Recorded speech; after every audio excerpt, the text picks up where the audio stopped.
Hi guys, I haven't recorded a video since I started chemo, and as you can see, my look is very different today than in my previous videos, but this is real and raw, and I think that that's part of the value of this whole journey, is actually seeing the for realness of what it does physically, emotionally, and also the strength it gives you physically and emotionally. So today I just rode the bike downstairs for 25 minutes. Yesterday I did 20 minutes.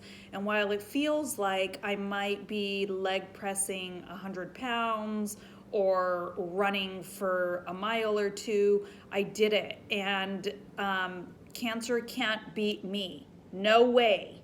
I will continue to do what I can in whatever capacity I can. And that also goes for my look and my hair and everything else going on. So I feel like if you have a mindset of a warrior, you start to give less of a shit around the magnitude of your accomplishments or the beauty of your outer look, and you start to give more of a shit around the strength that you have. And part of that for me is coming on here totally live and totally raw with my frizzy ass hair and my no makeup face, and actually like not fucking caring. So the way that I look at it is I'm able to get on here and record a video today, so I think that that's great. I still have head on my hair due to my adventures with cold capping, where today I should be bald. So if it looks crazy and if it's a mess, like, I don't care. I still fucking have hair. That's like amazing to me. And even if I still lose half of it and I have half of it left, well, that's great too. So the chemo has been a little bit more intense than I expected. So I breezed through my mastectomy, which you can watch previous videos to hear more about that. Like, legitimately, I was off of painkillers after a week. I had full range of motion on my good side within 4 days. I now have beyond full range of motion on my bad side. I've been doing some physical therapy, and I think I'm like 8 weeks out, or coming up on 8 weeks out, something like that.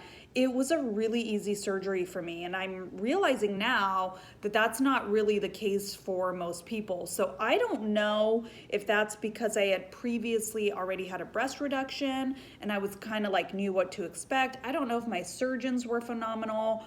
I don't know if it was my meditating. I like have no clue what it was, but it was not that bad for me. And so as I went into chemo, I was so headstrong and so confident that like I could muscle through with my body, and I could muscle through with my mind, and like have no side effects. I was like 100% convinced. And the crazy thing that happened the day of my first chemo, I'm on a chemo called TC. I'll be doing 4 total rounds, and I have 3 weeks in between. It's kind of like a little bit more of an intense chemo, but I don't think really any chemo is easy. This one is just, I don't know. They call it a little bit more aggressive, but I'm lucky because I get a big break in between. And so what happened on this first chemo, for those of you that didn't see it on my social media, the day of the treatment, I was like totally fine. It was a little bit tiring because you get there early, and I'm using this freezing technology on my head where my husband and my best friends have to cycle these helmets every 30 minutes. So like there's a lot going on. And then I have to leave the cold thing on my head for 5 hours after, once I get home. So like it's a long day, but it felt like I was getting a hydration IV. The nurses were phenomenal. I had my friends with me. The time flew by. Knock on wood, everything went great with the drip. There were no complications. We got home. I ate some dinner and I felt normal, and I went to bed. And then the next day, the second part of this that was like the next kind of mind fuck was the next day I was fine. And so I had in my head, like, I did it. my body is strong, my mind is strong, like nothing is holding me down, bitches. Chemo's got nothing on me. I went to the grocery store, I went and picked up my medicine, I cooked my breakfast, I cooked my dinner. It was like a normal day. I even went downstairs to try to work out, which is where I got my first kind of red flag that maybe I had fake energy, because like I couldn't even push the bike. But whatever, I wrote it off. I came back upstairs and everything was fine. And then that night I went to bed and I started feeling kind of some stomach pain, a little bit queasy, a little bit tired. And it was on my third day that I woke up completely exhausted. And then from there forward, chemo, I have now named it the gift that keeps on giving. I literally got a new side effect for like 14 days straight, every single day, sometimes a new one in the morning and then a new one at night. So just to name, I think a few, and I'll kind of try to go in order. I had nausea, which was completely controlled as long as I took the medicine, but they had instructed me not to take it on the constant, like on later days, because my medicine apparently isn't super barfy, but for me it was. So I took the nausea medicine once I figured out what was going on. But nausea, indigestion, extreme stomach cramping and pain, constipation for the first few days. Then on the fourth night, before I went to bed, my tongue started turning white. And when I woke up, my entire mouth and my whole tongue looked like I had whiteout on it. So I developed this thing called thrush in my mouth. Following that, I had a little rash on my belly. I got really bad acne on my face. As my ovaries started shutting down, I was spotting, and you can literally feel your insides start to go into menopause. It is wild. And then after that, I woke up and developed some mouth sores, which was different than the thrush. It was like literally sores all over my teeth, on my gums. I had not raging, that's an exaggeration. I had some diarrhea on, I think it was like the 6th day. So it was crazy. Like first I couldn't go to the bathroom, and then I was like on the toilet for a whole day. And you cannot trust a chemo fart, so run to the bathroom. I like literally almost shit my pants one time, but then I learned, okay. But then that went away, and I then developed bone pain from this white blood cell shot that we have to take. And by bone pain, I mean like your back feels like somebody is chopping it and it's gonna like break across. And like I started getting this really bad sciatic pain down one of my legs from the pain. So it's not just like, ooh, my body hurts. It was like, I don't think I can bend over because I might break in half. So that lasted like a day. But it was weird, like all these things were happening and then like started to go away. So as I remember that first week, I remember it really bad. So we'll see what happens the second time, but I don't know if I'm remembering it worse than it actually was, because it was like so much unknown and so much unexpected. And I was so convinced nothing would happen that my doctor is like very underwhelmed with everything, because these are all very normal side effects. So I feel like in my memory, it was worse than it actually was, mainly because I was expecting it to be like nothing. And then actually I'm not superhuman and I'm not superwoman and I'm not exempt from the shitty things that happen at chemo. So then moving forward, once those about 8 days passed, and it wasn't like all the 8 days I was stuck on the couch. So the day I had the diarrhea, I actually had pretty good energy. The day my mouth went cuckoo, like I didn't feel bad. It was just this thing going on in my mouth. So I would say by like day 8 or 9, I felt relatively normal and most of the side effects were subsided. And then I got a couple more surprises throughout the second and third week. But again, nothing that wasn't super manageable, or just more of like not knowing what it is, or if it's bad or if it's okay. So now I kind of know the rhythm. You never know with the consequent chemos if it's gonna go the same.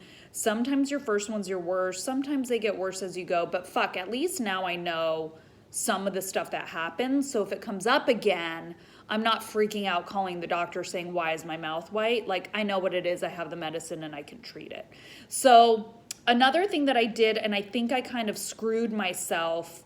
So anybody watching going through this, there's so many opinions about nutrition. Like, who the hell knows what the right thing and the wrong thing is to do? I do think it's most important just to keep drinking and eating throughout the entire process, which I did, and I'm proud of myself for doing.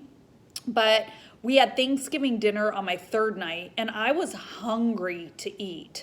So, like, I ate, but I think that the overeating and the eating of the really rich foods and fatty foods, because that's kind of what I was craving, and things that weren't so clean, I think it ended up screwing up my stomach worse. So what I'm going to try on this next round is to do a super bland, clean diet 48 hours leading up, and then for the first 3 to 5 days to see if I can minimize my stomach pain and my acid reflux indigestion, because those were the things that I'm dreading for the next round. And they still might happen, but I kind of feel like my liberty with eating whatever sounded good and eating this really big, like, festive dinner might have made things a little bit worse for me. So I'll play around with it and I'll let you know. There's a lot of research out there to do fasting mimicking diets. My registered dietitian friend sent it to me, and it is this research that you fast for 48 hours prior and the first 24 hours of chemo. You're basically doing a liquid diet with like 300 to 400 calories of liquid nutrition. And the thinking is to get you into keto state, and with your body high functioning, it can kind of flush the medicine out quicker, get what it needs, and then kind of move forward. And by having this really clean diet, it allows your insides to just kind of metabolize the chemo and be done with it.